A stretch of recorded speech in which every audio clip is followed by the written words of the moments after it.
Our show tonight is brought to you by CF Professionals Incorporated, Gary Gruse's office, the Ohio Mutual Insurance Group, Jim Kennedy's office, State Farm Insurance, Ed Lape's office, Steyer Seeds, Tiffin Ace Hardware, and the Animal Hospital of Tiffin. Just had a chance to chat with wide receiver Obadiah Dykes, and he doing some good things for your team. Big game last week, and sounds like he's a great mentor for some of your younger receivers, Coach. Oh, Obadiah's great. He's he's a unique person. With a lot of character, as you can tell by his summer job there. Yeah, no doubt. But he is some leadership that we need because we don't have very much, and he's a pleasant surprise as far as, sometimes when you recruit junior college players, you see the film and they're good players, but you don't know what type of person they are, and I tell you what, he stepped right in, and he's a great young man. He's always been an honest, hard worker, and you can trust him, and so we've been excited about him. Well, speaking of leadership for your team, we got another gentleman to your left. He's on your first year on your staff this year. Why don't you go ahead and introduce your assistant coach here with us? Yeah, very, very lucky to have, a close friend of mine is the offense coordinator down at Davidson with spring football. Well, Hal Mummy, Mike Leach, all those guys left Valdosta State when I was a player. My senior year was done. They left that season and went to Kentucky. And, they got to coach Craig Yeast up there. So I know all about Craig Yeast. I've coached with Hal for a long time, played for him, never got a chance to meet him. Well, he was at Davidson spring football camp as well, and we met each other, and we kind of just hit it off, and, we were very, very much alike as far as we're both pretty intense guys and can get cranked up in a heartbeat, and we don't want to take no for an answer, and we hate losing. Well, my receivers coach gets an offense coordinator job maybe 2 weeks later, and I called Craig and said, hey, I know you're coaching. He was a head coach at Byron Station there in Lexington. I said, I know you're coaching, but I'd love to have you come here and be a receivers coach for us. And he drove up and liked what he saw, and we hadn't skipped a beat. Well, Coach Yeast, welcome to Tiffin University. We're happy you're a Dragon. How you doing today? I'm good. Thanks for having me. So is that pretty much how it happened, the way Coach laid it out there? That's how you end up in Tiffin? I think that's pretty accurate. The only difference was it was the very next week. Was it the next week? Was it? Yeah, we met on Friday. We spent that weekend together. He called me on Tuesday. Wow. That's a quick turnaround. Hey, things happen for a reason. Exactly. Absolutely. No question. Absolutely. Well, you played at Kentucky, right? Yes. And then you had to played in the NFL for a few years and actually played in Canada, too. Is that right? Actually, yes. I was drafted by the Cincinnati Bengals in 1999. A couple years with the Bengals, 1 year with the Jets.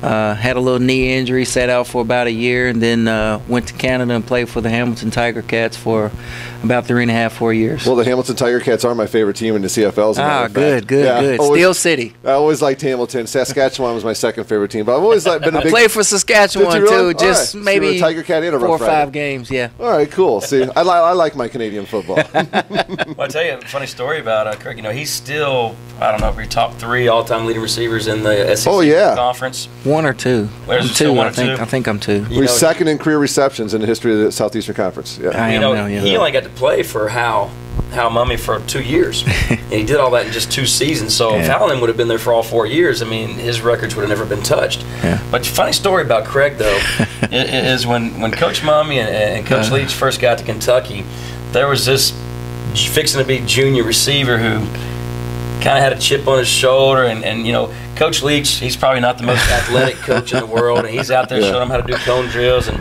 I've heard the story. Very unorthodox, by the way. I imagine. I've heard the story of a young Coach Yeast, Craig Yeast, at those days, sitting there with his face all pinched together, and that's dumb. That guy can't. He's running the routes wrong. He's running them wrong. Nice. And after a few very intense one-on-one meetings, I was told, between Craig and Mike Leach and Hal Mummy, they kind of met in the middle, and then that's when Craig's career took off. Right. He must have learned a lot though, playing underneath some of those big time names right there. Well, I'll tell you what, those were the best years of my life. College football when they came. We did kind of get off to a pretty rocky start. I was one of those guys that I was young and I was small. I was playing in the SEC, and I had a major chip on my shoulder because everybody always told me I couldn't do something because I was small. And then here come these guys, and to be honest with you, when they first got there, I was on the verge of flunking out of school, you know, and I wasn't taking care of the classroom. And, you know, they put me on the white team during the spring game, which really, really ticked me off, if you know what I mean. And, you know, it just kind of, I took some stern words from Coach Mummy and Coach Leach for the 2 years that I was there, and I probably gave them some stern looks. But, you know, in the end, it all worked out, and, you know, history is what it is. And what just had that itch to stay in football? Is that how you got into coaching when your playing career was done? Well, you know, I was actually I was in Canada when I actually started coaching. My son over there, Russ, was he was playing for a youth football league. They had a great little organization, basically from 6-year-old to high school.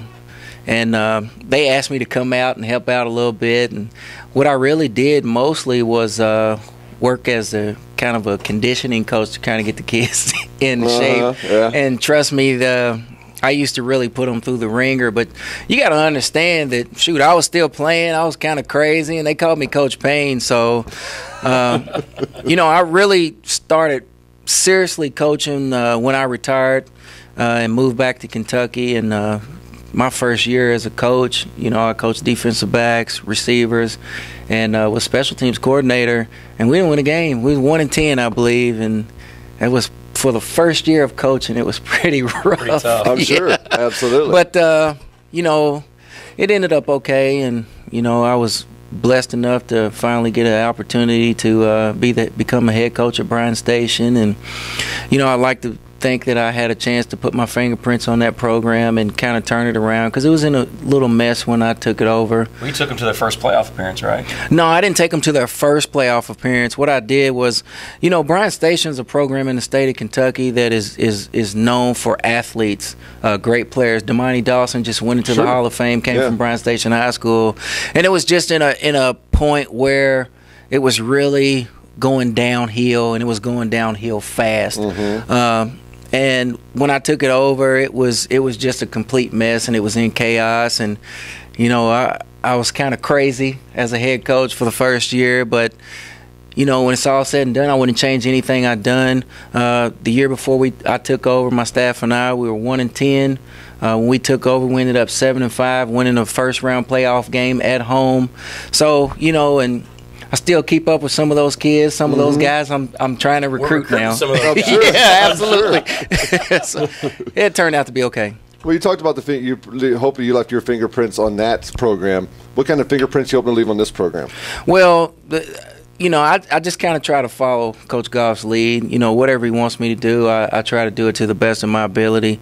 The biggest thing about our receivers, as being a receiver coach, I want them to have my type of mentality. I want them to be tough. You know, I want them to play physical. I want them to play fast. I just want them to make plays. You heard Obadiah early in the segment say he wanted to improve his blocking.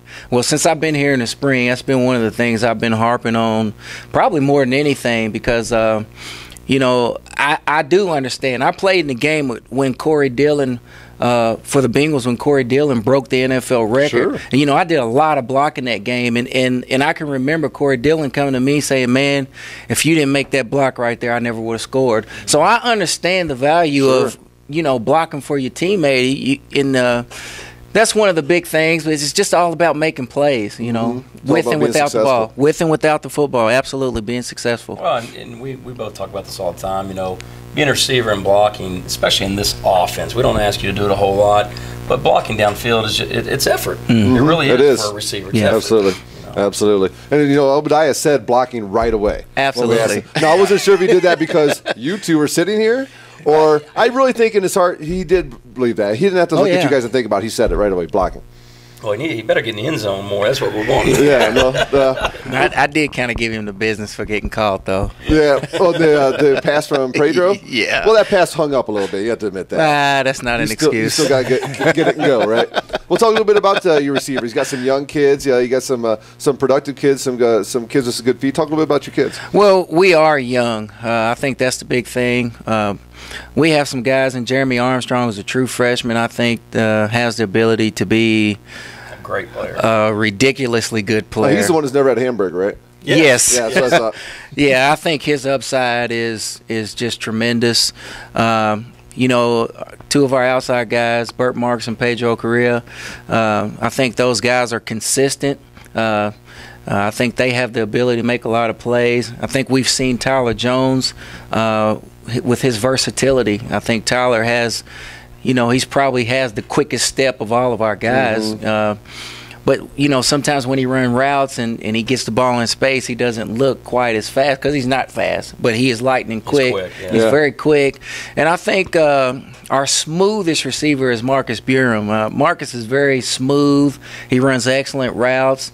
He catches the ball most of the time. He had that drive this past Saturday, 3 grabs in a row. Yeah, it was basically his drive. And Marcus has the ability to make huge plays in the passing game. But overall, you know, I believe we've improved over the course of the year. There is still a lot of window right there for us to get better, and we still have a lot of improving to do. But overall, we've gotten better. I really do try to challenge them as much as I can to make plays, to be physical, to be tough, to play with complete effort, whether you have the ball, whether you don't. And I think, you know, for the most part, we're starting to buy into that. All right, Coach, we're up against it. We got to take a quick break and get out of here. We're almost to the top of the hour. Time flies when you're having this much fun. But, Coach Yeast, I really appreciate you coming on and taking the time to chat with us. Welcome to Tiffin. We're happy to have you here, your first season at the Tiffin University football program, and hopefully it's one of many more to come. And it's really a pleasure. Got a chance to talk to you, some on the big, long bus trip and some of the road trips. But thanks for taking time and chat with us today. Really appreciate it. Thanks for having me. It's Coach Craig Yeast, the Tiffin University football program, coaches the wide receivers. We got to step aside, take a quick break. When we come back, our conclusion of the Gary Goff Show. You're listening to the Gary Goff Show on the Tiffin University Dragon Football Radio Network. Back to the exciting conclusion of the Gary Goff Show here on WTTF, Cool FM 93.3 and WTTF.com. All part of the Tiffin University Dragon Football Radio Network. Coach, Walsh coming up this weekend. We only got a couple of minutes left. Just briefly tell us what you've seen on them on tape. Well, they're a solid football team. I tell you what, they've lost some games to some really good opponents in our conference. You know, they want to run the football. You know, they run it up just about, you know, every way you can imagine. And on defense, they're a very good defense. They're only they're averaging, giving up, I think, 21 points a game. I think their offense is averaging almost 18 points a game.